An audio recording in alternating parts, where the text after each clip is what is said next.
आगे बढ़ेंगे, बड़ी खबर पटना से, जहां बीजेपी कार्यालय में मिलन समारोह का आयोजन किया गया। जनसुराज नेता सह पूर्व आईपीएस आनंद मिश्रा बीजेपी में शामिल हुए हैं। पूर्व केंद्रीय मंत्री नागमणि भी बीजेपी में शामिल हुए। प्रदेश अध्यक्ष दिलीप जायसवाल ने दोनों को ही पार्टी की सदस्यता दिलाई। बड़ी खबर बता रहे हैं, पूर्व केंद्रीय मंत्री नागमणि बीजेपी में शामिल हुए हैं और प्रदेश अध्यक्ष दिलीप जायसवाल ने उन्हें पार्टी की सदस्यता दिलाई है। तो बीजेपी कार्यालय में मिलन समारोह का आयोजन किया गया और ज्यादा जानकारी लिए सहयोगी राजीव मोहन हमारे साथ जुड़े हुए हैं। राजीव, देखिए, जनसुराज के नेता रह चुके हैं, पूर्व आईपीएस अधिकारी हैं आनंद मिश्रा, जिन्होंने बीजेपी की सदस्यता ली है। इसके अलावा पूर्व केंद्रीय मंत्री नागमणि दूसरी बार वे बीजेपी में शामिल हुए हैं।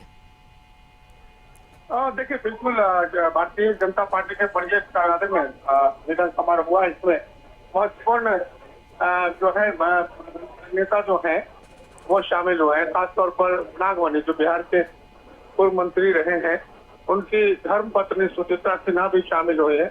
और खासतौर पर जो जनसुराज से जुड़े हुए थे पूर्व आईपीएस अधिकारी आनंद मिश्रा, उनकी वो भी इसमें शामिल हुए हैं।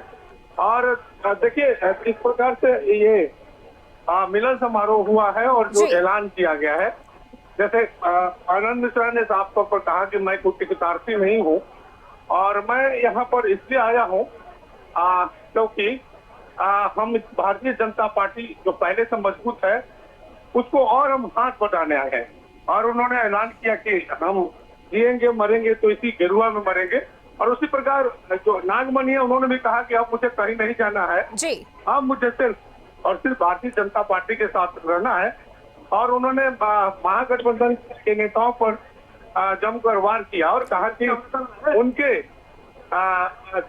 उनकी जो वोट अधिकार यात्रा हो रही है वो हंगामा खड़ा कर रहे हैं।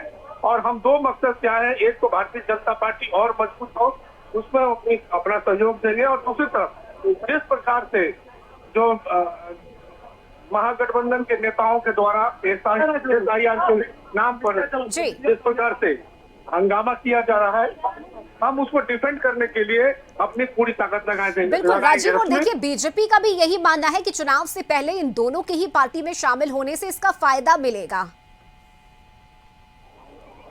एक बार दोबारा सवाल बिल्कुल राजीव, देखिए, बीजेपी के नेताओं का भी यही मानना है कि इन दोनों के ही पार्टी में शामिल होने से चुनाव में फायदा मिलेगा। देखिए, जब नागमणि का वक्तव्य ऐसा था, उन्होंने कहा कि वो जिस समाज से आते हैं, यानी कुशवाहा समाज से, तो कुशवाहा समाज से नागमणि और सम्राट चौधरी जो बिहार के उप मुख्यमंत्री हैं, उपेंद्र कुशवाहा बड़ा नाम है, बड़ा कि इसके अलावा बिहार में कोई बड़ा नेता कुशवाहा का नहीं है जी। और ये तमाम लोग जिस प्रकार से एक ही पार्टी में आ गए हैं, इसी गठबंधन में है, तो कुशवाहा समाज का पूरा वोट जो है अब कहीं नहीं जाएगा और कुशवाहा समाज का पूरा वोट भारतीय जनता पार्टी को जाएगा। तो उन्होंने एक कह सकते हैं कि एक अलग बयान दिया कि जो कुशवाहा की राजनीति बिहार में होती है, लौकुश की राजनीति होती है जी। उसमें जो खासतौर पर जो कुशवाहा समाज है, इनका दावा है कि ये तमाम लोग अब दूसरे दलों को वोट नहीं करेंगे, बल्कि जो नामचीन चेहरा है बिहार में, जो बड़ा कुशवाहा चेहरा है, वो तमाम लोग इसी गठबंधन में, इसी पार्टी में आ गए हैं। तो जो भारतीय जनता पार्टी की कोशिश है कि जो अगला जो चुनाव है, उस चुनाव में कहीं से कोई चूक न हो जाए, कहीं कोई कमी न रह जाए, इसलिए इस मिलन समारोह को इस रूप में देखा जा सकता है। बिल्कुल राजीव, और देखना होगा कि चूंकि जाति के आधार पर पार्टी को मजबूत करने की कोशिश भी चल रही है और इसका कितना फायदा चुनाव के समय मिल पाता है पार्टी को, ये तो वक्त के साथ पता चलेगा। लेकिन इतना जरूर है कि इस फेरबदल से एक बड़ा असर पड़ सकता है। बहुत शुक्रिया राजीव मोहन आपका इन तमाम जानकारी के लिए।